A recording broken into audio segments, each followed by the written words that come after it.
Recording is on. Bueno, les damos la bienvenida a la charla Desafíos del uso masivo de inteligencias artificiales, sesgos y género y educación. Hoy tenemos con nosotros a dos charlistas invitadas que se llaman Belén Ticona y Lourdes Sofía Pérez. Belén es graduada en computación por la Universidad de Buenos Aires. Ha participado en instancias de formación en la Universidad Autónoma de México y en la Johns Hopkins. También ha hecho pasantías corporativas en Microsoft y en otras empresas también. Y ahora mismo está realizando su doctorado en la George Mason University. Lourdes, como adelantó hace un ratito, es estudiante avanzada de la licenciatura de Antropología Social y Cultural de la Escuela de Arqueología de la Universidad Nacional de Catamarca. Y su trabajo por lo general está enfocado en los estudios de genealogía y parentesco en las comunidades indígenas de la región de Laguna Blanca, en Belén, Catamarca, y además trabaja sobre comunidades virtuales en redes sociales y la construcción de subjetividades de los adolescentes en sus prácticas online. Tenemos preparadas un par de preguntitas y la dinámica, ya que no vamos a tener el diálogo con la gente de YouTube, va a ser que, bueno, se hacen las preguntas guías y si alguien tiene alguna otra duda o algún comentario para hacer, levanta la mano y vamos viendo. ¿Les parece? Bueno, perfecto. Empecemos con las preguntas. Quizá esto sea una pregunta un tanto, no sé si obvia o muy básica, pero dado que somos todos de distintas ramas, ¿qué es un modelo de inteligencia artificial y con qué fines por lo general se desarrollan?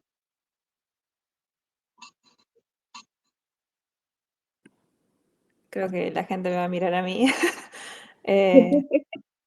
Sí, yo creo que cuando más arranco a leer estos temas y a trabajar, siento que menos sé y menos puedo definirlo.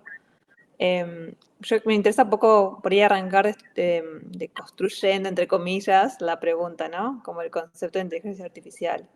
Como uno piensa, ustedes deben saber seguramente mejor qué intentos de definiciones de inteligencia hay y cómo el adjetivo artificial afecta, ¿no?, este concepto. Yo creo que por ahí desde el ámbito de la computación, cuando arrancó en los años 60, 70, la idea de poder automatizar procesos, o del boom de la electrónica en sí y de la matemática, entendiendo que la matemática pasamos de cuentitas a pasar a traducir eso a como calcular algo a nivel ya electrónica, ¿no? Con las corrientes. Con pasa corriente, no pasa corriente. Como uno vio que podía computar muchos números con transmisiones de corrientes y uno empezó ahí a ver cómo por ahí con números uno puede representar con números la información en sí, con cierta limitación, ¿no? Porque obviamente no se puede pasar la información que uno comparte así coloquialmente como persona. Pero bueno, surgió esta idea de justamente poder modelar, por ejemplo, el lenguaje, que es una de las primeras cosas que se empezó a encarar. Entonces empezó a surgir la idea de poder por ahí hacer una mímica de una persona humana, en este caso del lenguaje. Entonces, como las primeras approaches, los primeros enfoques de lo que se empezó a llamar inteligencia artificial o inteligencia, era, bueno, podemos de alguna manera hacer que una máquina que computa, que hace cuentas al fin y al cabo, genere un output, genere una salida que se mimetiza a las personas, o sea, que genere una salida que sea similar a lo que generaría una persona humana, a través del lenguaje, sería una simplificación, pues arrancamos por esa. Y de ahí se empezó a coloquialmente utilizar, pero es una mirada muy reduccionista, ¿no? O sea, seguramente ustedes van a poder argumentar mejor, como reducir la inteligencia humana a simplemente poder generar una salida que se parezca a lo que hacemos las personas cuando dialogamos. Es muy reduccionista, pero bueno, de ahí ya pasado ya los 90, 2000, se empezaron a diseñar como arquitecturas, se llama, ¿no? Como ya como maquinetas más, diagramas más complejos de cómo computar mejor, mucho más, y por lo tanto ya poder pasar a, por ejemplo, imágenes, ya no solamente en texto, sino imágenes, y empezó a diseñarse cosas que en teoría funcionaban bien, o sea, en teoría, a nivel teórico deberían andar, pero por ahí no estaban los recursos disponibles para eso, o sea, los recursos en cuanto a cantidad de datos y cantidad de cómputo. Ya cuando se llega con el boom de la internet y el boom del hardware, ¿no? Como lo estoy describiendo como que si las cosas pasan, no tenés ese comentario, como que las cosas pasan y no fueran decisiones políticas y económicas, ¿no? Pero bueno, apareció mucha inversión, digamos, en hardware, se avanzó bastante y eso permitió que una de las técnicas desarrolladas en los 90, por ahí por gente más de matemática, se puedan aplicar y uno pueda empezar a darle de comer, darle de entrada todos los datos que uno va generando disponibles hoy en día, por ejemplo, en Internet. Entonces, hoy en día ya se pueden generar como una cajita cerrada que te escupe, por ejemplo, texto o incluso imágenes, que vos incluso podés interactuar y que de alguna manera, yo le pregunto a mi mamá, esto parece que te está hablando, mi vieja me va a decir, y parece que está reinteligente, o sea, puedo hacer cálculos y cosas que yo no puedo, sabe de cosas que yo no me tomaría años aprender. Pero por esta potencia de poder procesar mucha información, ¿no? Entonces, yo no tengo la respuesta de qué es un modelo de inteligencia artificial, pero sí tengo la sensación de que utilizamos mucho, lamentablemente, en el público general, el concepto de inteligencia, como si realmente fuese inteligente, y siento que ahí, del área de computación, hemos cometido un error en sembrar un poco esta idea de que es un modelo inteligente y utilizar este concepto de manera tan barata, ¿no? Cuando no deja de ser esto, como modelos estadísticos con mucho poder de cómputo, que se mimetizan de alguna manera el comportamiento que tenemos las personas. Eh, Arranco con eso y no sé si les sirve, pero esa es como mi primera interacción.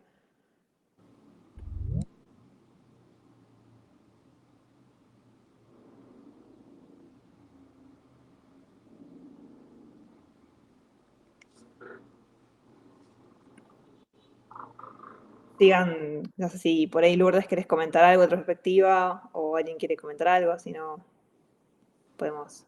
Creo que primero creo que estoy muy mal acostumbrada a estar siempre moderada, entonces como que no hablo. Pero bueno, en un primer momento dije, no, que me mataron con la pregunta. Después, chao. Primero, muy buena tu definición y tu historización, una línea del tiempo que creo que está muy bueno tenerla como clara, de Belu. La aprecio mucho, yo la aprecio mucho porque yo escuché la pregunta y dije ya. Y de ahí, yo, como mi definición, esto que decía Belu, ¿no? El intento de definición de inteligencia artificial, al menos desde mi caso, que es como mucho más social, porque tiene que ver no tanto como qué implica o cómo está hecha, sino cómo impacta. Yo ya es como, bueno, que otro se encargue de definirlo. Pero esto de que es el desarrollo de sistemas que son capaces de hacer tareas que pueden ser hechas por los seres humanos, pero lo que decía Belu, ¿no? En una pequeña cantidad de tiempo, cosas que no sé, estamos pidiendo un resumen y bueno, por ahí te toma una carrera y la inteligencia te lo hace en un minuto. Entonces, esto de con qué fines se desarrolla me gustó, o al menos siento que puedo aportar más en esos sentidos, ¿no? Hay una cuestión política, como decía Belu, ¿no? Del desarrollo de esto, ¿no? Pienso en esto en Argentina, bueno, cómo se está asociada la inteligencia artificial con la derecha y con los libertarios y su uso masivo, y es como que es muy característico de esta derecha conservadora y violenta el uso de la inteligencia artificial. Y lo veo en esos sentidos. Bueno, cómo la inteligencia artificial puede servir para crear bots, para sostener trolls en ciertas redes, para sostener un discurso, para violentar incluso a un nivel personal, ¿no? yo lo que trataba al menos, o mis temas tenían que ver con esto de, bueno, que exista una inteligencia que puede generar una imagen que no existe y que sea tan verosímil, es un problema, porque hay un montón, especialmente en las cuestiones que tienen que ver con la violencia hacia las mujeres, hacia la disidencia, bueno, hay un no control político y a la vez un control en esto de la vigilancia, un montón de cosas que puede hacer la IA, porque lo que estamos viendo es una herramienta, una tecnología del poder que se expande y ya es como, siento como que no hay un límite, ¿no? Siento que estamos en un punto de no retorno que también implica esto. O sea, ese no retorno está dado porque hay gente que está bancando, porque hay corporaciones que les conviene, porque tiene que ver con el abaratamiento de los costos, no hay que pagarle a alguien para que esté programando, no hay que pagarle a alguien para que esté transcribiendo, y un montón de tareas que son plenamente humanas. No sé si ahí estamos con... Yo, perdón, Sí. Belu, te tomé mucho de tu respuesta. Sí, Anto, ¿le parece? Continúo con una cosa a propósito de lo que están diciendo. Habíamos pensado había pensado Anto, una serie de preguntas sobre la información y qué tipo de información se transmite, ¿no? Y qué es lo que va capturando también, ¿no? Esto lo están tocando mucho. Entonces, un poco para poner en contexto, tuvimos la evolución esta que decía Belu a nivel de inteligencia artificial, también estuvo acompasada por la evolución de los medios, ¿no? O sea, todo el tema en el siglo XX, los medios de comunicación fueron muy rápidos, desde la radio a la televisión y después todo lo que es Internet y enseguida inteligencia artificial, ¿no? Que es lo que se está viendo ahora, cuando teníamos 400 años de libros. Entonces, es que como que se está acelerando, ¿no? Entonces, ahora existen como, bueno, por lo menos yo estoy acá en España y se está viendo mucho de empresas que hacen todo el tema de verificación de información para medios o para distintos lugares, para que los medios, por ejemplo, no publiquen una información que no esté verificada o que la saque de, claro, lo que entiendo que hace, que yo tampoco soy experta en inteligencia artificial, pero de lo que he leído es que lo que hace la inteligencia artificial va sumando todos estos datos, ¿no? Y, por ejemplo, ahora se está mostrando como uno de los resultados principales en Google, ¿no? No se te muestran todo el listado de blogs, sino todo el contenido así. Entonces, ¿cómo sería, no? O sea, o sea, ¿cómo se verificaría a través de la inteligencia artificial esta información, ¿no? O cómo se hacen los filtros, digamos, ¿no? Es una pregunta un poco atravesada, pero no sé ¿qué opinan de cómo la va sumando, ¿no? Cómo la va conglomerando, por temas, empezamos por algo básico y después podemos ir a un poco más profundo de este tema. Sí, es una pregunta muy compleja. Yo ahí, por ahí un poco para satisfacer un poco más a la gente que quiere algo más técnico, que a veces es difícil porque uno no puede resumir ni trabajo, ni paper, ni una charla informal. Pero en sí al cabo, lo que hoy en día se llama coloquialmente como inteligencia artificial, como los modelos estos como grandes de lenguaje, o de visión, imagen, de visión y de lenguaje, y ahora se vienen videos, al fin y al cabo todos se basan en arquitecturas como muy similares, y la lógica siempre sigue siendo un poco la misma que se venía hace unos 20, 30 años, no cambió tanto. Por ahí se mejoraron algunas técnicas que computan mejor, como a nivel matricial, matrices, esas cositas que veíamos en matemática en la secundaria, porque de vuelta son muchos datos, eso es mucho, necesitas calcular muchas cosas para poder predecir mejor la salida.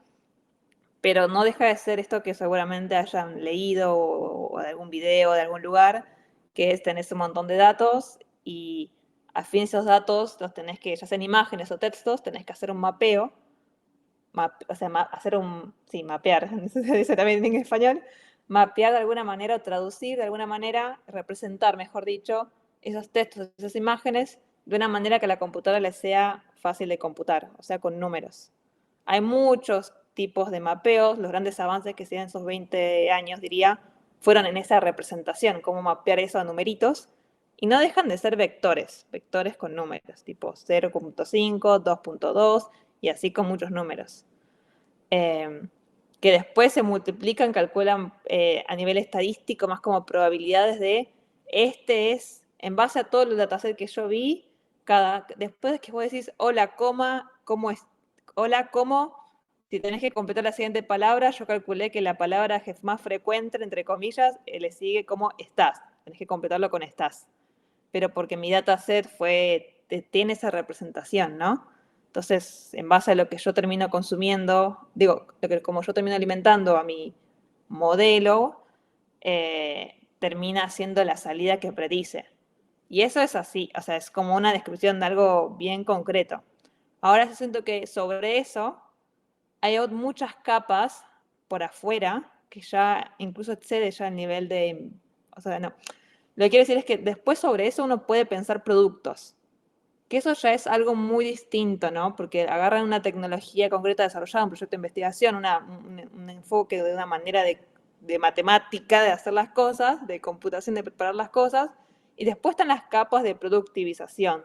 Si yo después eso investigo cómo hacerlo localmente en tu celular y que la salida y la entrada sea todo en tu celular, o si lo pienso yo que eso esté en un clúster acá en Estados Unidos y que vos me tengas que mandar tus datos desde Argentina hasta Estados Unidos, que yo acá haga quién sabe qué cosas, si me los guardo, me los quedo o te los envío de vuelta. Ya todo eso es como una capa mucho más que vaya, no quiero decir que excede porque nos corresponde también a la gente de computación, porque si yo investigo cómo hacerlo en el celular, es muy distinto que si yo investigo cómo hacerlo en un clúster, y debería importarme porque son otras condiciones de hardware, por ejemplo. Siento que ahí entran muchas otras cosas a nivel de diseño de producto y de cómo ese producto se regula, se legisla, que ya exceden ya a solamente computación, y ahí siento que tenemos que integrar otras visiones de comunicación, de leyes, etc. Con esto, porque vos preguntaban recién hace poco de con qué propósito se hace, y hay que por ahí preguntarle más a quienes están produciendo masivamente, con qué propósito lo están haciendo y lo están teniendo. Yo lo que quiero remarcar la diferencia es que en la técnica, lo que describí al principio de entrenar de meter datos, representación vectorial, salida de output, como que por ahí están los sesgos en el diseño, pero también están los sesgos en las capas exteriores, ¿no? Porque yo por ahí puedo filtrar la información, puedo agregar otros como capas intermedias para poder chequear qué tipo de información estoy utilizando para entrenar, qué tipo de preguntas hace de la gente, si realmente, si yo pregunto una cosa muy indebida, algo que no debería estar preguntando, que no tiene sentido, bueno, eso ya son capas exteriores, que yo exceden un poco lo técnico puro, si me quedo bien ahí, en los números. Que creo que ahí, lamentablemente, no sé lamentablemente, pero cómo se hace la investigación, el desarrollo de aplicaciones en sí, que a veces está como el ámbito académico y el ámbito ya privado, y cómo se hace la traducción, y qué tipos de financiamientos hay para que se haga qué tipo de investigación. Que con lo me acaba recién, si yo investigo para hacer investigación, que toda tu información que sea en el celular, que se computa acá, es muy distinto. Y qué legislaciones hay, quién marcan, es como que ya hay otras capas que van allá, más allá de la computación, quería marcar eso.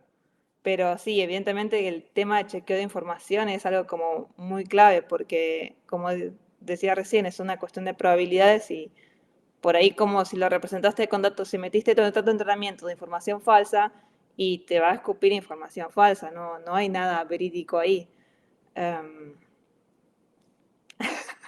Perdón que sea tan pesimista, pero... Muy bien. ¿Y Lourdes, al respecto de esto? Primero, esta cuestión de, yo lo que, o al menos lo que pensé, ¿no? esta cuestión de, bueno, qué tan entrenados tenemos los ojos. Y llega un punto en el que no, creo que estamos como en este momento, ¿no? Llega un punto en el que no podemos seguir este chequeo así solo con la vista. Antes se notaba bastante cuando era una imagen generada por inteligencia artificial, y ahora llega un punto en el que, no sé, tenés 20 años y estás todo el tiempo, así como yo, estás todo el tiempo en redes y sin embargo te crees una de inteligencia artificial, pasa. Y porque ya no hay, en esta cuestión de la brecha digital, creo que ya se pasó, ¿no? Y en esto de, bueno, ¿cómo se verificaría la información? Además de estos filtros que son como muy técnicos, muy de la computación que cuenta Belu, creo que hay un factor humano que tiene que estar activo, tiene que ser consciente de su importancia, ¿no? Si nosotros esto dejamos pasar por dejar pasar, bueno, llega un punto que nos van a meter a un presidente porque lo vemos con inteligencia artificial o fue promovido de esta manera. Y en este filtro, que pensando también como esta cuestión de que en el primer momento apareció, ¿no? Esto del plagio, que se decía muchas veces, bueno, si iba, ay, estoy muy trabada con las palabras, perdón, debe ser porque estoy nerviosa, pero esta cuestión de la escritura académica, ¿no? De que, bueno, ahora los papers, bueno, los más que seguros son todos hechos con, no sé, ChatGPT. Y esta cuestión de, bueno, generar otra inteligencia artificial que también chequee este material o esto que está realizado. Como todo el tiempo, la respuesta termina siendo lo mismo, digamos. Creo que sumando el pesimismo, hay una cuestión de, que creo que tenemos que como sujetos que usan el Internet y empezar a entender que tiene consecuencias, o sea que ya Internet no es al menos en este momento ya no es esa sola hora que estabas en el escritorio.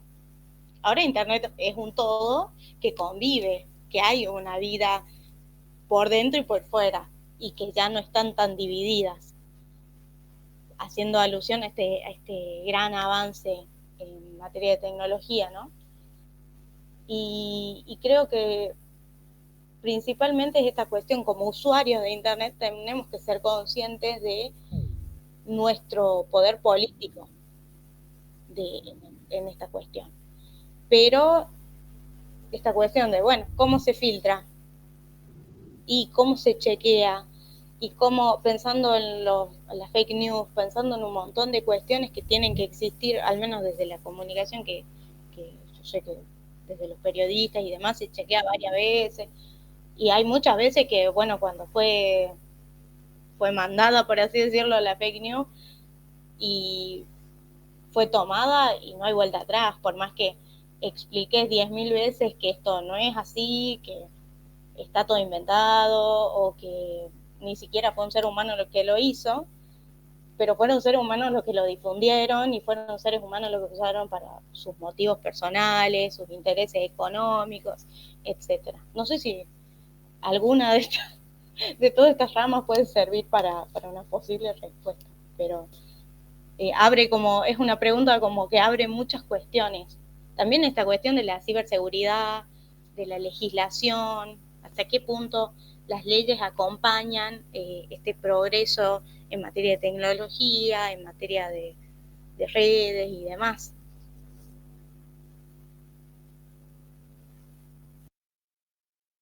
Sí, un comentario chiquito. Me gusta mucho esto lo que comentó de también pensar nosotros como usuarios, ¿no? Cómo consumimos, de ser como usuarios responsables. Y en ese sentido sí me parece como importante que la población general tenga el conocimiento básico de cómo funcionan estas tecnologías y qué alcances, qué peligros tiene como ser un usuario responsable. Y también demandar que en las instituciones de educación formal podamos aprender estas cosas. Yo siempre, claro, que yo arranqué computación, para mí programar era páginas web, o sea, no entendía nada. Y lamentablemente, sobre todo en Argentina, no se enseña temas de compu en lo más mínimo.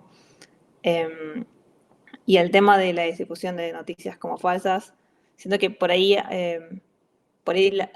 nos acostumbramos tanto a esta comunicación rápida, como que a la noticia rapidita, corta, sencilla, que a veces como que no hay tiempo para chequear las cosas, ¿no? Como que no...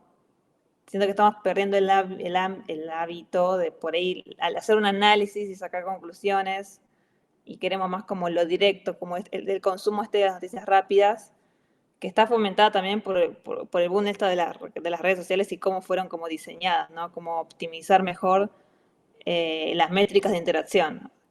No, es un producto, lo pensamos como un producto, yo quiero optimizar que la gente esté interactuando mucho más con mi aplicación, y es hacer un experimento, la lanzo a personas y se ve que cuanto más cortas son las cosas, la gente interactúa más, qué tipo de reacciones o emociones generas más interés, y ahí se termina viendo que la gente que reacciona más con mucho apoyo, con mucho como hate, es lo que genera más interacción. Entonces ahí hay un ciclo retrospectivo y donde cada uno a nivel individual de alguna manera también está colaborando en eso, y hacernos la pregunta si podemos pensar otras maneras de comunicar, si por ahí nos damos más tiempo a analizar las cosas, y en ese sentido como que también a nivel de tecnología, como que si no hay interés en estos temas, no se por ahí puede pensar en, bueno, cómo genero tecnología que por ahí, si vos le haces una pregunta, por ejemplo, alguna información concreta, te aclare, detecte qué tipo de... Porque eso sí existe en tecnología, como a nivel oraciones, cuáles son las oraciones más como fácticas, de que esto hecho ocurrió en tal año, no año, esto pasó, no pasó. Eso ya como a nivel, ya la gente por ahí de lingüística sepa mejor, se puede como detectar qué tipo de patrones tienen las oraciones fácticas de información de hechos concretos, y uno podría, por ejemplo, si hay una oración, si un usuario hizo una pregunta de algo medio fáctico, aclarar esto está basado en hechos y por ahí nuestro dataset no está representado. Como que se pueden diseñar esas cosas, eso es lo que quiero decir. Pero si uno no lo considera, si uno no lo demanda, si uno sigue consumiendo ingenuamente, pensando que ChatGPT tiene las respuestas a todo, no van a pasar las cosas. Y ahí siento que a veces se genera tanto la tecnología antes de saber cómo va a reaccionar la persona, cómo interactúa la persona humana con la tecnología, que lo debatimos justamente después de que ya pasaron las cosas. Es un área nuevo para el área de computación. Recién ahora está ganando mucho más peso el área lo llaman el área de interacción humano-computadora. Yo no la conocía en computación. Estudié la carrera de ciencias de computación en la UBA, no se ve, no hay ni una materia. Y justamente con el boom de los grandes modelos de lenguaje, se puso más de moda entre la gente que estudiaba puramente como procesamiento de lenguaje, como IA clásica, como pensar, ok, qué consecuencias o qué, por ejemplo, a nivel cognitivo, que justo ahora hace poco se viralizó un trabajo del MIT que analizaban, que es algo que debería haberse estudiado, no sé cómo nos salió antes, es qué nivel, qué actividades, qué consecuencias a nivel cerebral tiene el uso de estas tecnologías con respecto a cuando no se utilizan, con respecto a cuando se complementan o no se complementan, cuántas horas, qué interacciones como a nivel cerebral está pasando y cómo esto va a afectar a futuro nuestras experiencias de aprendizaje. A veces me cargan entre algunas personas amigas que yo trato de no utilizarlos. O sea, yo trato de no utilizar y me dicen, pero ¿por qué si no lo quiero utilizar? Porque hay un proceso mío personal de aprendizaje que hago. Cuando me pongo a pensar las cosas y hacerlas, me tomará más tiempo, pero bueno, a veces queremos producir rápido y no pensamos en otras cosas, que es como la más aprendizaje personal nuestro. Pero bueno, ahí ya me fui de tema, perdón. Una cosa, Lourdes quería hablar y el estudio este de MIT es el Moral Machine, ¿puede ser? Creo que es Our Brain, nuestro cerebro en ChatGPT. Vale. El Moral Machine creo que es más antiguo, de 2016. Se lanzó este año, está muy bueno, y se analizaron como las SSG, se me va la palabra, Pero bueno, las fotos del Encefalogramas. Encefalogramas, Sí. exacto, como fotitos del cerebro de personas que le pidieron hacer ensayos. Algunos solamente con LLMs, otros que lo escribas directamente y otros con complementos, y uno y uno, y uno y uno. Y se vieron qué tipo de interacción neuronal, cuánta actividad había, creo que después de varios días, como grupos de control y todo, está muy bueno. Y creo que es el primer trabajo así que se popularizó se lanzó estas semanas recién, que tiene hechos concretos de que esto va a afectar. Y si una persona por 10, 15 años aprende de esta manera, nos va a afectar. O sea, pero bueno, por eso digo, nos falta mucho. Lamentablemente, estudiamos cuando ya está pasando en vez de al revés. Pero bueno. Lourdes, tenías la mano levantada. Sí. Ahí está. No activa. Un comentario chiquitito, esta cuestión de pensando el algoritmo, por ahí yo he escuchado mucho de esta cuestión de, bueno, uno le echa la culpa al algoritmo, ¿no? El algoritmo es patriarcal, es machista, es gordofóbico, es odiador. Y en realidad somos nosotros mismos los que estamos alimentándolo.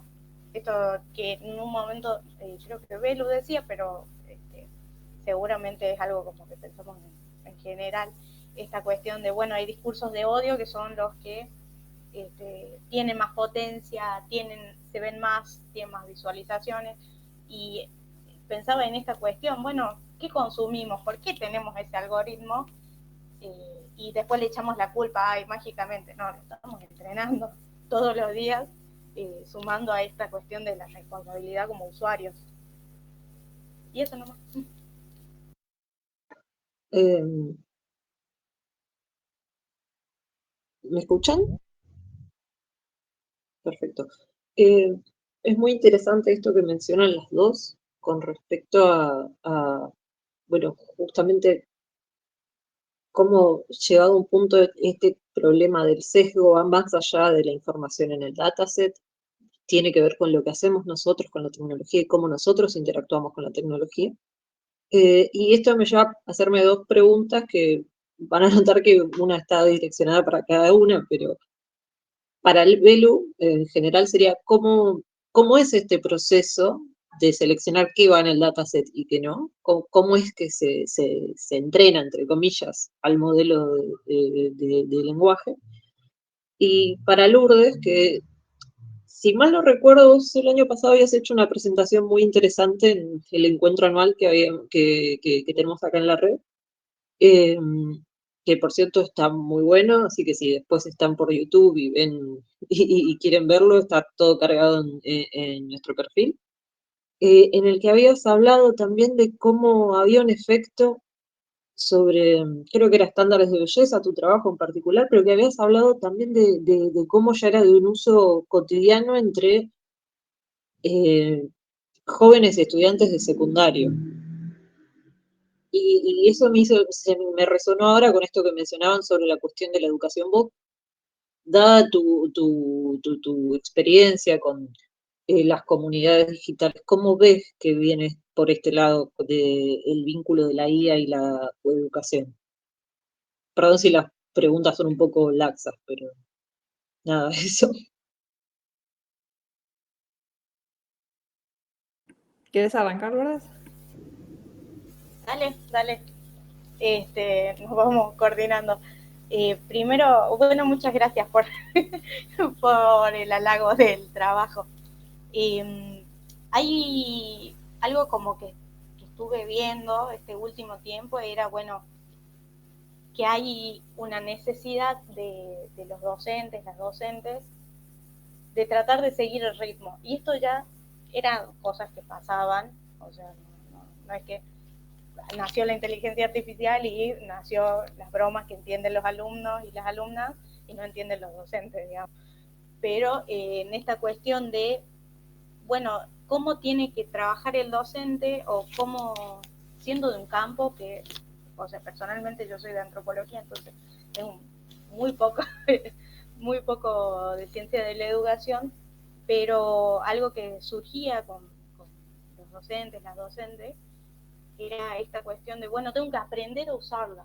tengo que ver, primero, detectarla en los trabajos, porque me dice, al menos las entrevistas que iba haciendo, estoy viendo que las copian y pegan, o sea, ya no hay ni siquiera un trabajo de chequear que la info esté bien, incluso que no diga en resumen tal cosa, para tal pregunta, y así como que los docentes me decían como, esto los desmotivaba un montón, porque era como, bueno, si vas a estar como usando inteligencia artificial, al menos copiala bien, hacerle un trabajo ahí un poquito artesanal. Y esto de, bueno, los adolescentes, que yo creo que no, tampoco, o sea, tampoco para culparlos de todos, pobrecitos, nos hemos echado la culpa de todo, pero en este consumo masivo de redes y de inteligencia artificial, llega un punto en el que, bueno, no consumen otra cosa que no esté al menos pasada por una inteligencia artificial, sea un video de, no sé, una edición, porque incluso eso, ¿no? Las ediciones de, pienso la palabra edit, así como de los fandoms, ¿no? Quiero que esta cuestión de, bueno, los videitos están pasados con una IA, si vos querés hacer, pensando en las adolescencias feminizadas o en el consumo de fanfics, por ejemplo.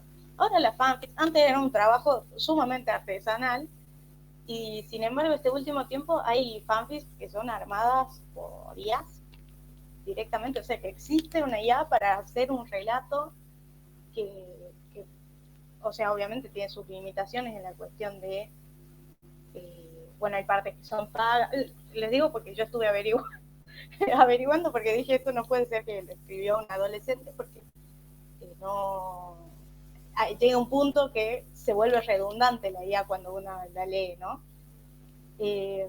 Entonces yo decía, no, esto no es comparando el consumo de literatura adolescente que tenía, por ejemplo, yo hace unos años, y el manejo que se tenía del lenguaje, de bueno, cómo se hace un capítulo, toda una estructura bastante desarrollada, o sea, pensando en Wattpad, pensando en seguramente la gente de letras sabe, pero todas estas redes que son para, o estos blogs, no sé cómo se dirían estas redes sociales para fans, pero yo como que empecé a ver como a enfocarme en eso, o a preguntarme sobre eso. Bueno, ¿qué da para los docentes, las docentes, que además de todo un contexto económico, político, en el que son bastardeados, o sea, de que la están pasando bastante mal, llega a enfrentarse a un aula en el que cada 2x3 sale una nueva broma, sale un nuevo challenge, en el que están, o sea, si no tienen, por ejemplo, hijos de la edad de sus alumnos, muchas veces van a se van a alejar del aula, alejar de este grupo de alumnos. Y pensando que es como, bueno, todo, no sé, por ahí antes era una referencia que era de los Simpsons, y bueno, todos lo conocíamos, y ahora el docente, si quiere que más o menos los chicos no se les rían, tienen que saber un montón de bromas internas de la web, y o al menos los docentes que están preocupados en eso, ¿no? Pero no sé hasta qué punto porque se puede seguir, como decía Belu, ¿no? Como se estudia cuando ya pasó, porque tampoco podemos hacer predicción, tenemos que estar con sujetos que ya tengan un conocimiento de la IA, o ya con las prácticas ya realizadas. Nadie estudia sobre el futuro. Y esto, ¿cómo se plantea en el aula? No sé cómo se va, es como todo un entramado, creo que bastante complejo, y que cada vez se vuelve más, más difícil para los y las docentes, también esto del chequeo, esto de ver si es plagio, si no es plagio, si el alumno realmente aprendió o esa respuesta, pensando en las cuestiones que tienen que ver con la evaluación, si el alumno realmente aprendió o si la respuesta la dio una IA que le hizo en 5 minutos y se termina todo el proceso y ya, no sé, se aprueba porque sabe o porque responde algo que lo responde ciegamente, por así decirlo. Ay, me fui mucho de RAM, perdón.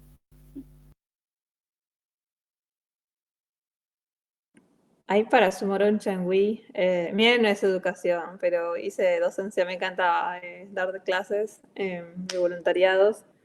Y creo que suma un montón de desafíos ahí, o sea, en los métodos de evaluación, como bien dicen, ¿no? O sea, por ahí ahora tengamos que ir al plano más, ¿cómo se dice? Como tan tangible, ¿no? Como por ahí métodos de evaluación donde uno pueda más personal, más de crear cosas, pero cosas manuales, no sé, como, o algo más artístico, por ahí no, si dejas un video que sea un rap, que lo hagas vos con tus amigos, que esté actuado, como que hay que, siento que plantea muchos nuevos desafíos en el ámbito educativo que por ahí tengamos que salirnos más allá de generar evaluar con textos, viste, las cosas.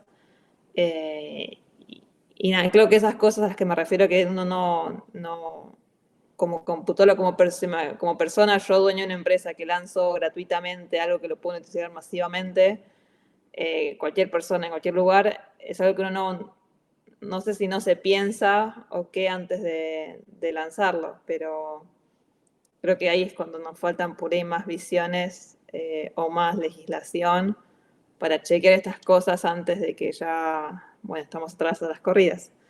Ese comentario chiquito. Anton, ¿me recuerdas un poco la pregunta que habías hecho? Sí, mi pregunta iba hacia cómo es realmente el proceso de crear el dataset para entrenar al modelo. ¿Qué tipo de acciones requiere? ¿Cómo se hace, básicamente? Bien. Ahí tengo una pregunta como muy amplia. Algo que siento que choca, que a veces creo que la gente no entiende mucho es la mirada en compu. Estamos muy acostumbrados a la cultura de la gente que estudia estas carreras, a una cultura muy de competencia. Que a mí me chocó porque yo venía del ámbito de química y no estaba acostumbrada a eso. Es normal que uno compita y ver cuál tiene mejor performance. Y la prioridad es la performance. En términos de modelos, cuál es el que está prediciendo mejor comparado a un dataset de evaluación. Yo lo evalúo a mi modelo y digo, si cambio la técnica A, B y C, si mejoró la performance por un poquito, eso es bueno.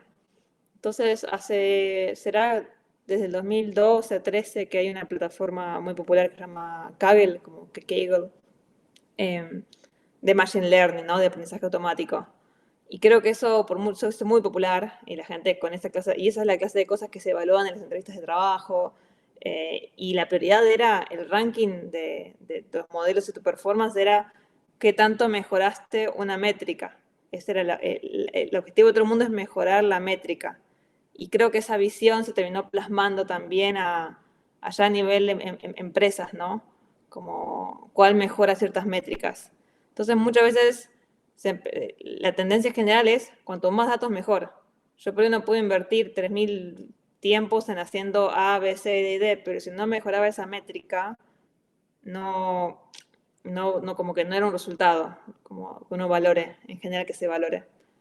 Creo que hay muchos trabajos ahí disponibles que uno puede, si uno googlea un poco la literatura ante el 2020, 2022, antes justo de que se lance y que se productivicen estos modelos con mucha información, ya había como trabajos que cuestionaban esta clase de cosas, como la única manera siempre tiene que ser más y más datos, como más y más y más grande, más grande. Y si bien hay técnicas que por ahí tratan de ir por otro lado y optimizar por ahí otras métricas, unas más humanas, por así decirlo, siento que en general el approach general fue, puedo computar, tengo hardware, todos los datos que puedas, mejor, porque me termina mejorando mi métrica y termina al fin y al cabo dando una salida más parecida a la que un humano generaría. A nivel ya de sesgos y cuando se empezó a cuestionar o limitar un poco esto del hardware y, bueno, de hecho hay todo un tema ahí político, si uno puede generar un modelo igual de bueno, pero por ahí con menos hardware porque me ahorro plata, o sea, tengo menos gastos. Hay a nivel académico, en la academia, no sé, en la industria, en la academia hay como distintas técnicas que si uno hace un entrenamiento, quedan como que los modelos quedan como calculados parámetros, ¿no? Ciertos parámetros, y una vez esos parámetros en una arquitectura los puede como ubicar, como en regiones. Y uno puede analizar, por ejemplo, como en qué regiones quedan representados ciertos tipos de información, así como, no sé, información no sé,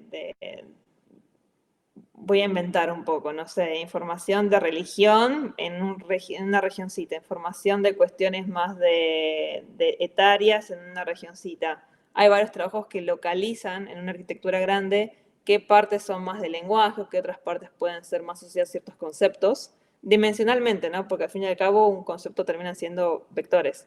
Entonces hay trabajos que por ahí lo que proponen es, por ejemplo, si yo sé que este vector me representa, no sé, por así decirlo, que hay un paper muy famoso o un par de trabajos muy famosos que hacen representaciones vectoriales, como por ejemplo, doctor y doctora, ¿no? Como una palabra que en español tienen dos géneros, como el binario, ¿no? Como el hombre doctor y la mujer doctor.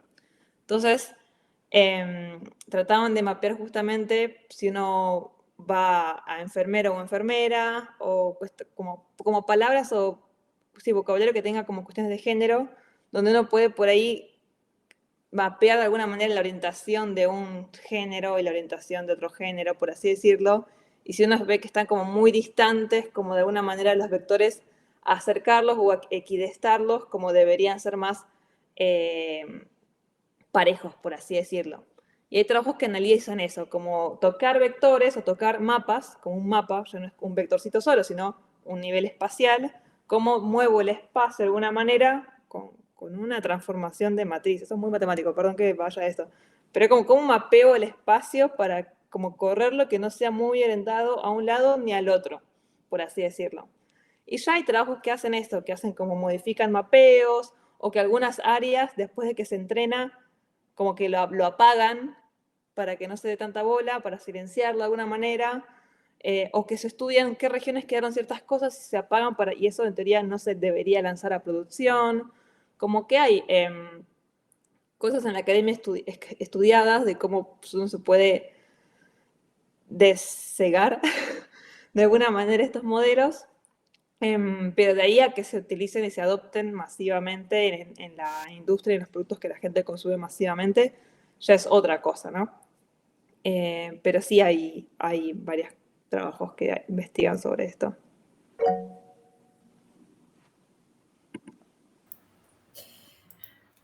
Vale, ligándolo con eso, ya que tenemos algunas participantes que son del mundo de la lingüística, creo que es interesante cómo lo que dijiste, ¿no? Esto el mapeo de este mapa de vectores, ¿no? Que analiza distintos idiomas y los va reconfigurando, si lo entendí bien. Pero claro, la pregunta va para las dos, ¿no? Porque esta Lourdes que viene más de la parte de antropología, que sabe que todo el tema de las lenguas configuran culturas, ¿no? Y el entendimiento tiene que ver con eso, entre distintos grupos y así. Y claro, para la inteligencia artificial, los modelos primero que se hicieron de inteligencia artificial, supongo que estaban basados solamente en inglés, ¿no? O sea, en el lugar que se hacían. Entonces, ¿cómo se va a ir adaptando, se está adaptando eso? Ya comentaste un poco. Pero ¿qué pasa cuando hay problemas de categorización a nivel de género, ¿no? Que lo decías, o en otras categorizaciones que se hacen, ¿no?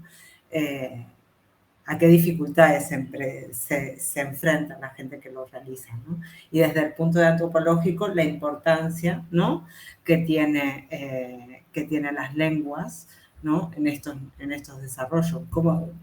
¿Qué conflictos puede traer eso, ¿no? Estoy diciendo como un batiburrillo de preguntas, pero creo que es interesante y todos se desprenden de las lenguas que tenemos, ¿no? Y cómo se priorizan también unas lenguas sobre otras. Eso pasa mucho. Bueno, ahí las dejo. Que hablen. Puedo tomar lo de las lenguas, sobre todo, que eso sí estuve como especializándome. Sí, como decís, o sea, todo queda en que tanto están representadas ciertas lenguas en los datasets de entrenamiento, ¿no? Y creo que en ese sentido, si uno no tiene una representación pues, de lenguas, por ejemplo, más indígenas, si uno no tiene una representación digital en un formato disponible fácilmente para estos tipos de tecnologías, no no te va a funcionar.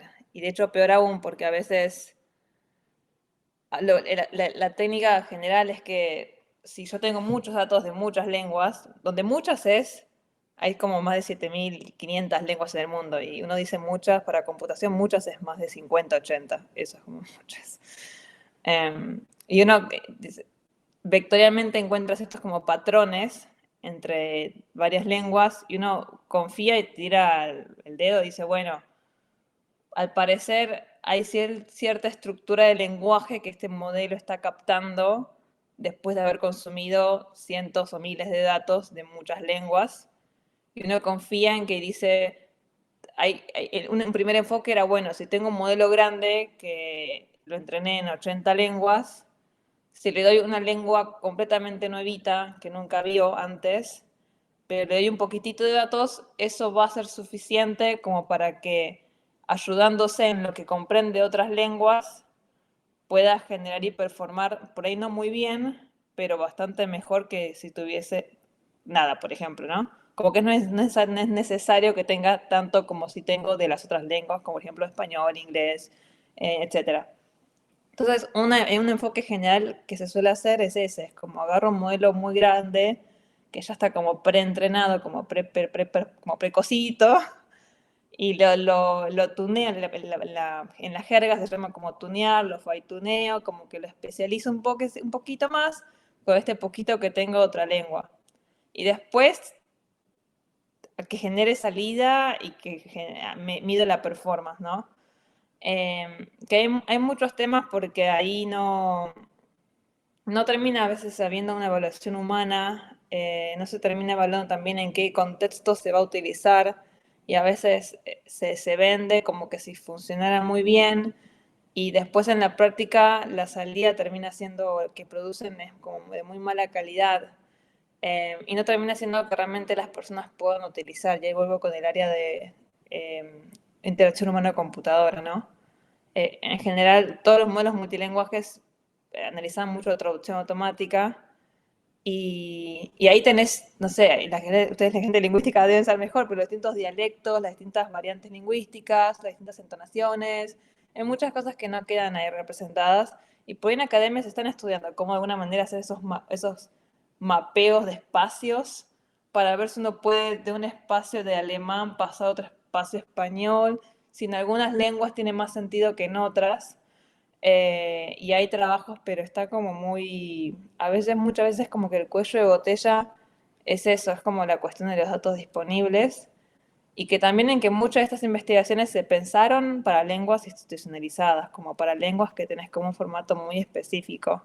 Entonces, por ahí para las lenguas que no son escritas y son puramente habladas, en el ámbito de habla, de audio, que es otro mundo, como que no, hay otros desafíos que no se tocaron y que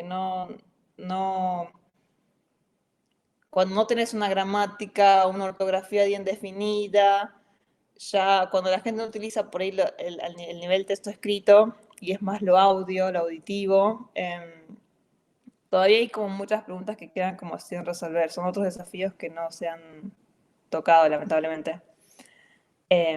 y que es importante. Hay muchas razones por las que está bueno que se investigue, desde razones más tanto de que haya representación digital, de que podamos ejercer soberanía, de tener acceso a ciertas tecnologías, de que quienes por ahí no hablan español en Argentina y quieren acceder a un servicio de salud o de educación, lo pueden hacer en su lengua propia, pueden interactuar o pueden tener acceso a un abogado, por ejemplo, o, bueno, el ámbito judicial, digamos. También hay otros riesgos también muy asociados, ¿no? En cuanto a, hablo de caso familiar, ¿no? Como lengua aymara o quechua de parte de familia.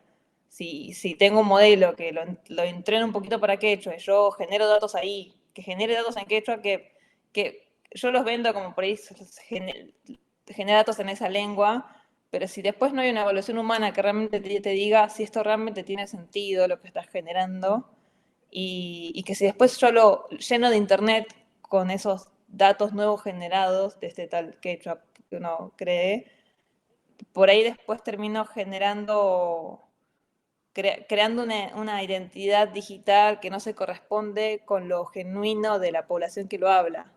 Entonces ahí hay como una cuestión muchas cosas que por ahí de computación no consideramos cuando lo hacemos, cuando uno dice, uy, quiero que una lengua quede representada, etcétera, y vamos, y se conecta a datos, o incluso participa en comunidades, a nivel mundial hay muchas iniciativas, y por ahí no se piensa tanto en esas cosas, si realmente la gente pidió esa tecnología o no, si la va a utilizar o no, si cómo lo estoy representando queda siendo fiel a lo que la población es. Pero bueno, es muchas preguntas, pocas respuestas. Si les parece, que hable Lourdes y después hacemos lo que está saliendo por chat, que es bastante, ¿vale? Las que están participando lo ven, pero después lo comentamos para la grabación. Así que, Lourdes. Buenísimo. Y sumando a esto que decía Belu, yo pensaba directamente en el ejemplo, que esto me pasó en la práctica, en el ejemplo de la transcripción, y pensando esto que sacaron como novedad, creo que de la IA de Google, de ¿cómo sería? Como la traducción en tiempo real, digamos, de las videollamadas y la cuestión de los intérpretes y demás. Me costó decirle esa parte. Pero en las transcripciones me ha pasado esta cuestión de, bueno, está hecho para un español, no sé, más neutro, con otro tipo de expresiones, hay muchas cosas que se pierden. Si no existe un chequeo humano que sea capaz de contextualizar, de buscar esas palabras que no existen en los diccionarios, esas palabras del español antiguo, esas palabras en quechua, esas palabras en aymara, esas palabras incluso en cacán, en el caso de Catamarca muchas veces, que si bien es una lengua que se dice que está muerta, pero sigue teniendo sus vestigios, ¿no? Si no hay un trabajo fino en la, por más que la tarea de transcripción de una entrevista, de una charla, es una tarea impresionantemente ardua. No es de mis favoritas, pero en esta cuestión ayuda un montón tener una inteligencia artificial que te haga la mayoría del trabajo. Y después vas chequeando con el audio y la verdad que o lo ignora o encuentra otras palabras y por esto, porque si bien tiene estas muchas lenguas que dice Belu, pero estas muchas lenguas no son la representación del habla como esto, no sé, la habla como siendo, se me fue, esto de lenguaje, lengua y habla, ¿no? El habla que es ya lo que uno hace, lo que no está mediado, lo que es esta representación del lenguaje en el sentido de como un órgano vivo. Y pensándolo, bueno, en la importancia, porque también creo que si bien creo que la mayoría, hablamos español, pero no sé, un español que tiene un dialecto, tiene una tonada como el mío, y bueno, le pedís a Google que te busque una cosa y no te lo entiende. Y no es que yo vivo a 4.500 metros sobre el nivel del mar, o sea, hay una infrarrepresentación y también para mí tiene mucha importancia, que estoy como, lo recalco mucho, esta cuestión de lo político, ¿no? La computación, la informática siempre se ha visto como realizada todos los avances desde el norte global y con poco y nada de foco en las realidades de los países periféricos y demás, incluso, no sé, la misma representación de decir que eh, en Argentina se habla un español rioplatense cuando tenemos un montón de metros de territorio donde no se lo habla, tiene que ver con una construcción de un sujeto que es incluso imaginario. Y no sé, es como, lo pensé en esos sentidos, lo pensé como en lo más práctico que podemos ver, o al menos en, en la vivencia como antropólogas que muchas veces, porque normalmente estamos escribiendo o estamos haciendo entrevistas, y incluso cuando no importa el campo en el que estemos, estamos aprendiendo nuevas categorías, estamos aprendiendo nuevas expresiones, o sea, ya sea desde un formato de meme nuevo hasta cuando te vas a la puna y te hablan en catalán, o un español antiguo, que muchas veces si uno no tiene un oído entrenado, una vista entrenada, no puede seguir la conversación. Y pensaba, y nada que ver, pero lo pensaba anteriormente, creo que la pregunta anterior, y como que no me quería olvidar, cuando hablaba Belu de esto de volver a las evaluaciones tradicionales, yo había visto un tweet, fuente Twitter, pero que hablaba bueno, que íbamos a terminar usando tanto la inteligencia artificial que para evaluarnos íbamos a tener que volver todos a hacer exámenes orales o exámenes escritos así clásicos de pregunta-respuesta, pregunta-respuesta, porque estamos como aprovechándonos de las facilidades y ya no vamos a poder generar un conocimiento. Y bueno, ahí, al menos ahí finalizo esta respuesta. Lo llevé mucho a lo práctico, perdón.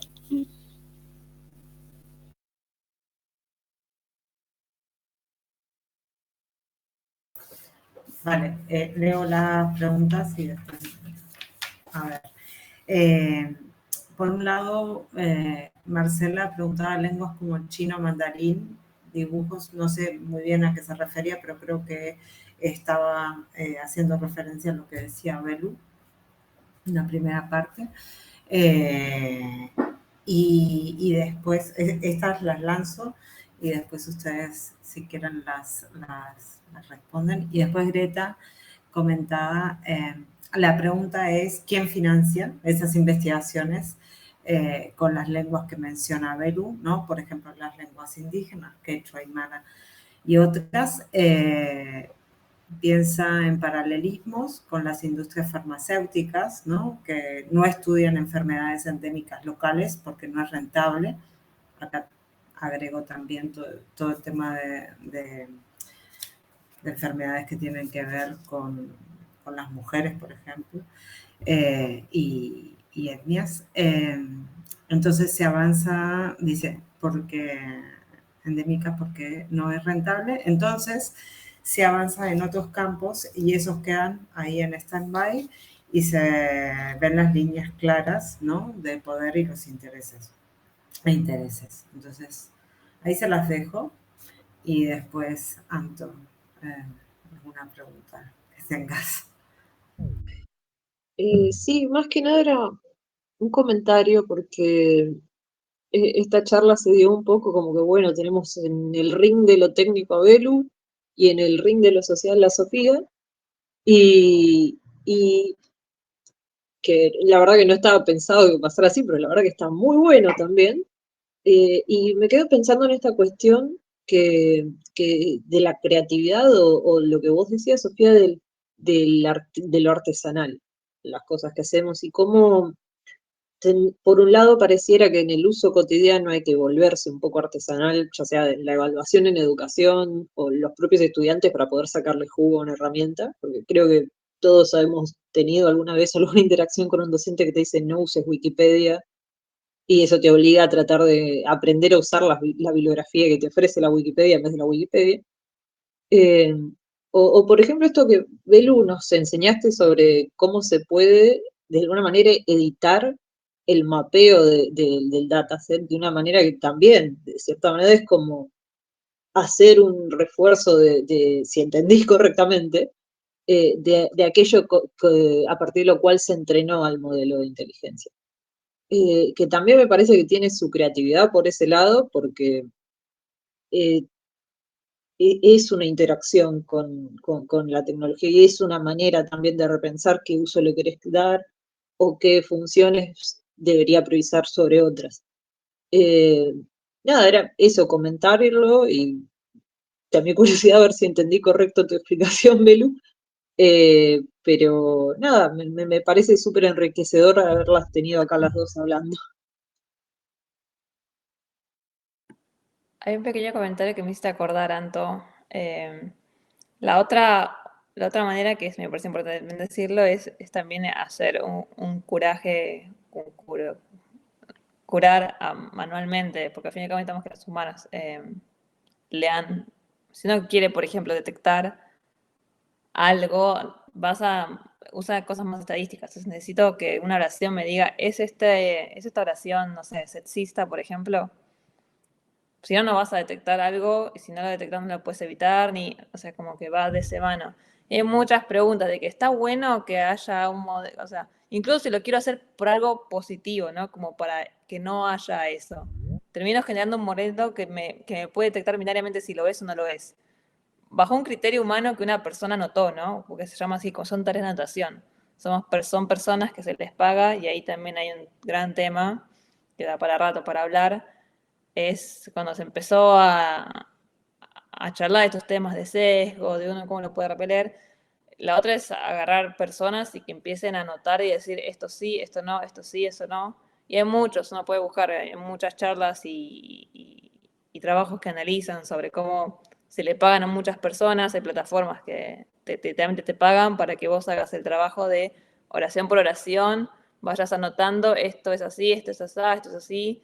Y también hay una cuestión de que hay gente que la trabaja de eso, ¿no? O sea, quién se le está pagando, cuánto se le paga. Es sano tener un trabajo que te hace ver mucho contenido así, que tengas que marcar qué es violento, qué es no violento, quién define eso, queda al cabo del criterio personal de cada uno de los anotadores, de a cuánta gente. Hay muchas cuestiones ahí dando vueltas, pero esa es otra de las enfoques que no mencioné, que me parece importante que se mencione. Eso con respecto a esto de sesgos, por así decirlo. Y en cuanto a esto de sí, siento que es muy, muy certero el comentario, porque al igual que con los temas de industria farmacéutica, al fin y al cabo, en muchas cosas si no tienen su financiamiento, no se terminan haciendo. También siento igual que ahí, nuevamente, ahí como usuarios, si yo voy a pagar, si alguien viene y me presenta un producto y yo estoy dispuesta a pagar por ese producto, y yo veo que ese producto me funciona mal, y lo voy a dejar de utilizar, o sea, no me está funcionando. Y que siento que eso como sociedad también tenemos que poder elegir, no, esto no funciona para mí, no lo voy a pagar. También siempre hay una cuestión de marketing y a nivel de producto, cómo se vende, negocios, ¿no? Cómo yo te vendo algo, te lo pongo gratis o te lo pongo gratis para que te acostumbres, todo el mundo se acostumbra a eso. Como que ahora todas las empresas quieren meterle algo de IA a lo que sea que hagan. No importa qué, si tiene IA es como que es mejor. Entonces todos como, la versión Plus viene con IA. La versión, sí. Entonces, es como, incluso sacándome un toque, yo a veces también me gusta pensar como nivel de producto, ¿no? Como nivel de negocios, ¿no? ¿Qué es rentable, qué es no rentable? Siento que también si yo quiero vender un producto en Sudamérica con un español y veo que no me está vendiendo, también voy a tener un interés de que, bueno, hay un mercado ahí que es funcional y por ahí decido y hay una decisión de poder recolectar datos en español, no sé qué cuánto. Entonces también puede ser que a la gente no sé. O sea, es complejo, como bien indican. El tema también de cómo después se evalúan las cosas, si alguien legalmente pide o no pide, che, estas cosas tenés que representarlas así para poder vender tus productos acá o no.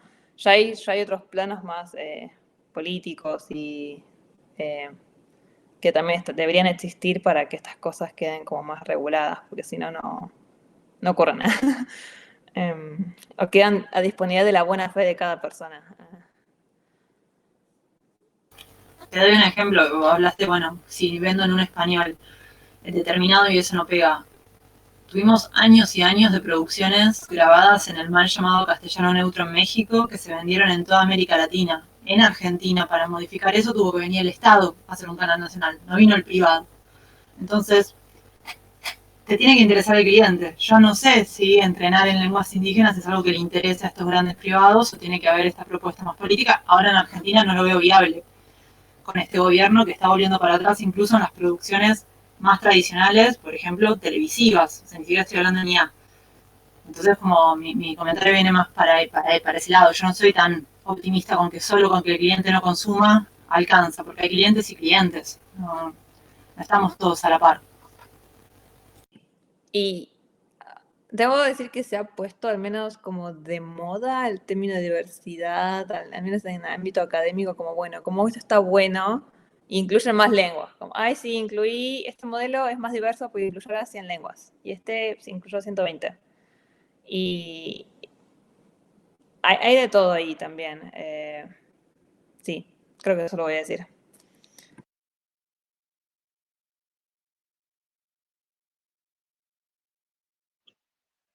¿Alguien más tiene alguna pregunta, algún comentario?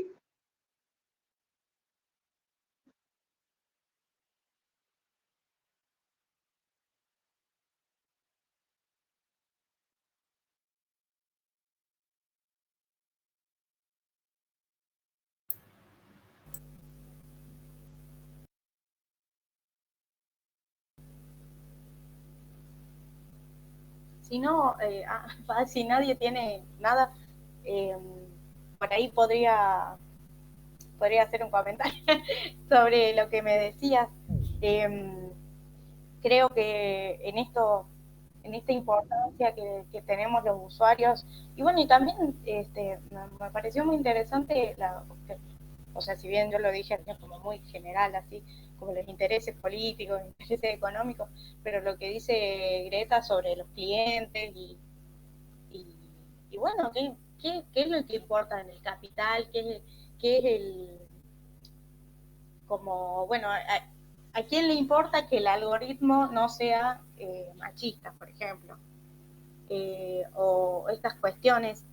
Y bueno, retomando en realidad, porque el comentario va por eso, retomando lo que decía Anto, de la creatividad y lo artesanal, a mí me gustó mucho este ejemplo que diste de Wikipedia, porque yo siento que se fue dando así en esta relación de los estudiantes con la digitalidad, con este otro tipo de fuentes, ¿no?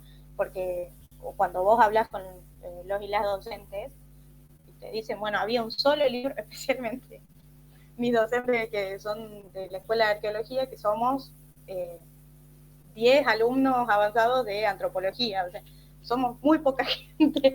Entonces, esto de, bueno, en la biblioteca había un solo libro y leíamos todos juntos y para no dormirnos y para tener todos la misma información. Y bueno, y de esta manera circulaba y sin embargo ahora tenemos primero un mundo académico que está todo el tiempo produciendo, que si bien antes había una producción, ¿no? Esto que decía, creo que Andrea en un primer momento, esta cuestión de los 400 años de libros, Y bueno, antes los antropólogos escribían libros, ahora estamos todo el tiempo obligados a hacer papers, a hacer ponencias, a que se te ocurra un nuevo tema y tiene que ser original, y esta cuestión de, bueno, todo el tiempo, ¿no? La creatividad, y que la creatividad no vista, o al menos en mi caso, ¿no? No vista como un don, como que te cae, baja así cual Espíritu Santo y se posa en tu frente. No, la creatividad vista como un trabajo, como lo artesanal, en este uso cotidiano, porque yo, incluso en la otra ponencia que hice, que fue para el encuentro, yo usé inteligencia artificial, y yo uso inteligencia artificial. Ahora, ¿cómo la uso? Le pido que haga todo y que después yo solamente le saco el resumen y le saco la primera parte, o soy consciente de que ese trabajo no es mío y de que lo puedo usar como guía, pero sin embargo no como base de un texto, o no como un 90% del texto. Y esto pensaba como esta importancia de los usuarios en ese sentido, ¿no? Sí, está bueno que la IA te ayude, te da una mano en estos tiempos que corren, que todo el tiempo necesitas ser más y más productivo y todo el tiempo estar pensando nuevas ideas para tesis, para esto, y estos trabajos tienen que ser originales y demás, incluso el ritmo de las cursadas, ¿no? Pensando en los estudiantes de terciario, superior, en realidad. Y a su vez pensaba, cuando, que no lo había dicho antes, pero que hablamos de esto de las restricciones, del filtro y demás, pensaba que cuando hice el trabajo o sea, a ponerme a experimentar con la IA que hace fanfictions, había muchas cuestiones que tenían que ver con restricciones. Entonces vos podías hacer, pedirle que te haga un relato sobre tal personaje o sobre lo que vos quieras en realidad. Pero sin embargo había limitaciones, por ejemplo, tiene que ser consentido, tiene que ser mayores de edad, no tiene que haber ninguna situación de violencia. Y cómo eso puede servir como filtro, incluso cuando el mismo ChatGPT te dice, no, mira, esto ya no lo trato porque hay un... Nada que ver. Pero hay un meme, por ejemplo, que decía que le pedía, era un prompt que le pedía al ChatGPT una tesis de 150 páginas y que tenga un 5% de errores ortográficos para que parezca de verdad. Y entonces, se reía sola, ¿no? Pero yo le pregunté al ChatGPT eso porque dije, a ver qué responde. Y ahí te dice, mira, no te puedo hacer eso. No puedo, te puedo guiar en la escritura, pero yo no te puedo hacer eso. Y entonces esto, cómo ir, creo que antes, o al menos desde que nos pusimos como más conscientes del consumo, de esta producción-consumo, porque es como un feedback, ¿no? No es solamente que consumimos, no somos una bolsa vacía que nos llenan de información, y tampoco la IA. Entonces hay una retroalimentación, y así es el mecanismo básico de cómo existe, ¿no?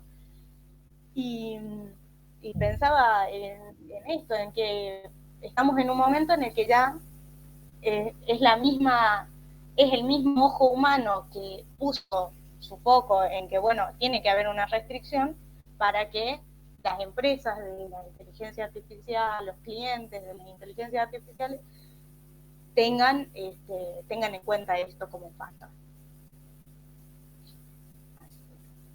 Y me gustó mucho que se vea así como de los dos lados, porque yo de la parte técnica soy malísima. Pero Belu me dejó, estuve como atenta a todo lo que dijo porque no sabía nada.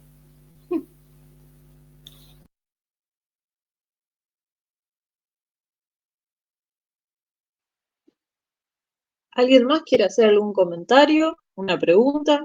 Si no, puedo ir apagando la grabación y Si quieren también nos podemos quedar charlando un rato después de cerrar la grabación. Total, acá queda guardada en mi compu. Solo tengo una que creo que nos faltó. Ay, perdón, Andrea. Que creo que es un tema que no tocamos, pero sí me parece también mencionarlo. Que es el tema también de los recursos como naturales, que es algo que no está muy de moda y creo que en ese ámbito pueden sumar ustedes por ahí más. Pero sí siento que es algo que es uno de los temas que, por ejemplo, desde computación no apareció esa pregunta. Como qué cantidad de recursos naturales o cantidad de energía, cantidad de agua que están consumiendo.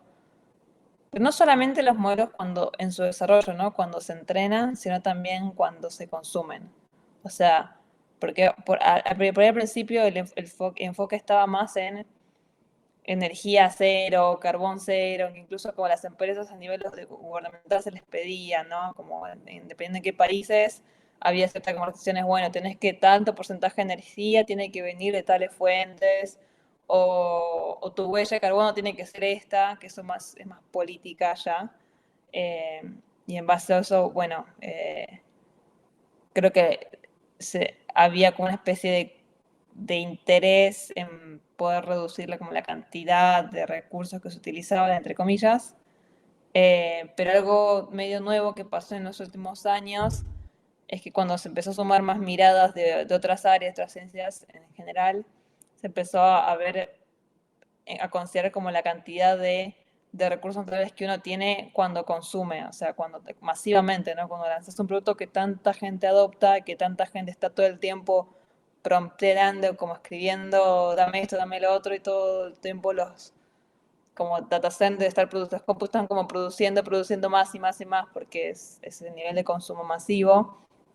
Y creo que en esas cosas que por ahí es donde se ve mucho las cosas que uno no piensa del ámbito más tecnológico, y que sí es necesario que vengan gente de otras áreas a iluminar y estudiar cómo son estos patrones, ¿no? De desarrollo de tecnología y de consumo, que por ahí desde nuestra área no nos cuesta cuando tenemos las herramientas como para verlo, lamentablemente.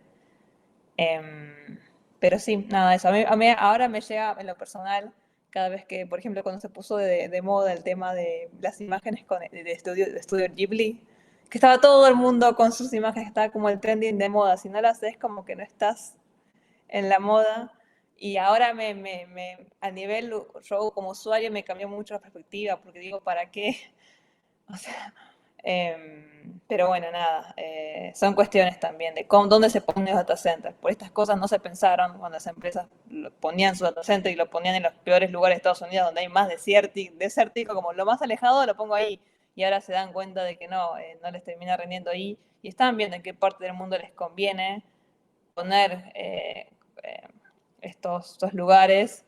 Y ahí también hay mucho que desde el área de antropología, sociología, de política que se puede aportar y analizar de en qué parte del mundo terminan poniendo las cosas ahí, qué efectos van a tener, qué consecuencias locales van a tener, que siento que es importante que lo debatamos en espacios multidisciplinares.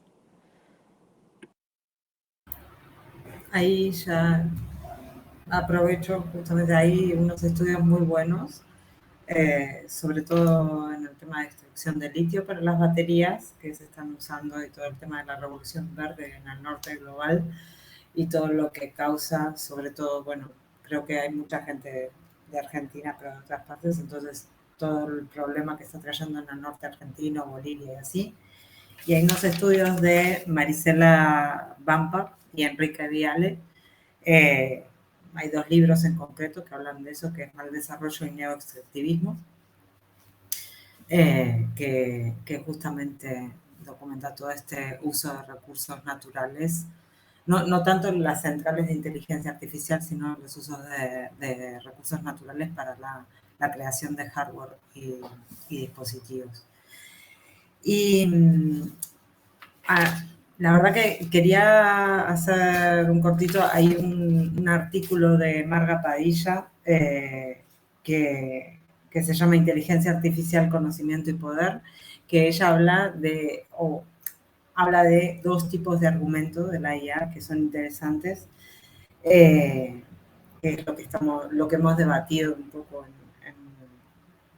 a rasgos muy generales y en poco tiempo, porque hay mucho más para profundizar, muchas más, sobre todo, problemas que está generando también nuestra posición como consumidores, consumidoras o como usuarias o como generadoras de datos. También me gustaría poner ese tema, como calificamos. Entonces, Marga Padilla habla de un argumento como que la inteligencia artificial deshumanizaría, ¿no? Todos los procesos que hacemos, y otro es qué tareas, qué clase de tareas podemos asignarles, ¿no? Y yo creo que Lourdes comentó mucho, ¿no? De todo el tema de la información como creadoras de contenido artesanal, ¿no? Que la inteligencia artificial eso todavía no lo está brindando, digamos, o sea, que lo comentó en el ejemplo de fanfiction. Y después también hay otros procesos de automatización que mejorarían si se enfocan bien, digamos, ¿no? Yo que sé, más en medicina, en todas las regiones del mundo o en otras cosas, podrían ayudarnos mucho. Pero, bueno, no sé, quería como concluir un poco con eso, y si hay alguna cosa más o lo que decía Antonella para quedarnos conversando. Bueno, si nadie más quiere comentar nada, doy por cerrada la grabación y les agradezco mucho a todos y a todas por haber venido. Y si se quieren quedar un ratito más charlando, están más que bienvenidos todo el mundo. Así que muchas gracias y hasta luego. Bueno.